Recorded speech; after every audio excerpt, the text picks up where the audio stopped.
Okay, now I may want to experiment with the motion created by different cams. So you'll notice I didn't delete my eccentric cam.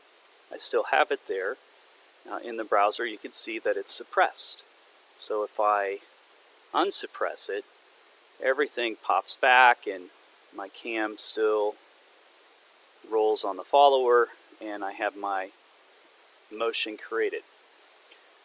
To experiment with different cams, we'll just, again, I'll right click, I'll suppress that cam,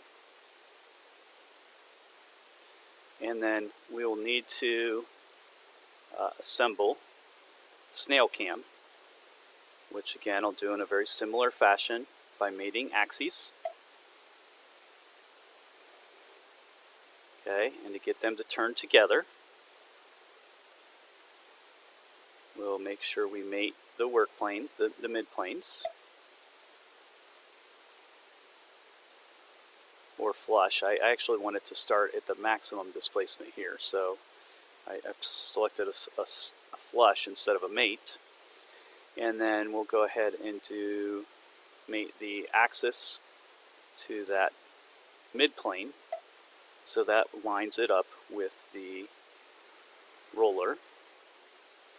And then, of course, the transitional constraint that we select the surface of the roller with the surface of the cam, and we're good to go. Okay, so now I can test my constraint or my measurements and my displacement, and see what that displacement graph will look like with a different cam. The other way you could do this, of course, you could just drill multiple holes in the box top. Of course, when you create your own automata, you will need to determine where your holes are going to be. You're probably going to have more than one hole just in the middle, depending upon what your automata design actually is.